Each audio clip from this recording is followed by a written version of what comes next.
Aditya fresh అయ్యి వచ్చాక ఆనంది అయితే ఇక్కడే ఉండండి ఆదిత్య గారు, మీకు ఇప్పుడే కాఫీ తీసుకొని వస్తానని చెప్పి అంటుంది.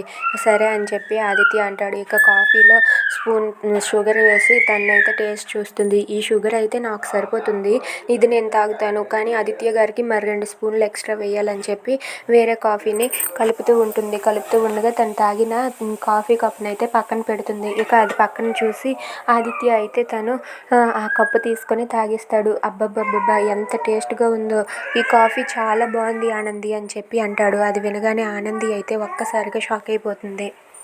ఇక ఆనంది తాగిన కప్పే ఆదిత్య కూడా ఎంగిల్ చేసి తాగేస్తాడు.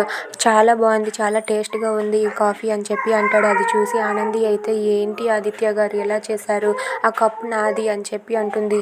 అయ్యో ఆనంది ఏంటి, ఏదో ఒకటి కాఫీయే కదా, నీ కప్ అయితే ఏంటి నా కప్ అయితే ఏంటి, ఇది వీటి మీద ఎవరు తాగాలని రాసిపెట్టి ఉందా ఏంటా అని చెప్పి అంటూ ఉంటాడు. ఆ మాటకి ఆనంది అయితే అది కాదు ఆదిత్య గారు, ముందు నేను ఆ కప్ కాఫీని తాగి ఆ పక్కన పెట్టాను, మీకు ఇంకా షుగర్ చాలదేమో అని వేరే కప్పు కలపడానికి ఇలా వచ్చేలోపే మీరు ఆ కప్పులో ఉన్న కాఫీని తాగేశారు ఆదిత్య గారు అని అంటుంది. అది వినగానే ఆదిత్య అయితే ఒక్కసారిగా షాక్ అయ్యి అలా మౌనంగా ఉండిపోతాడు. ఇక ఆనంది ఎంగిల్ చేసిన కప్పులో కాఫీని అయితే ఆదిత్య కూడా తాగేయటంతో ఆదిత్య అయితే అలా తలదించుకొని ఉంటాడు.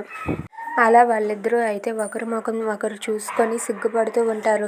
ఇక ఆదిత్య ఆ పని చేయటంతో ఆనంది అయితే అయ్యో ఆదిత్య గారు నా ఎంగిల్ తాగేశారని చెప్పి అనుకుంటుంది. Please subscribe.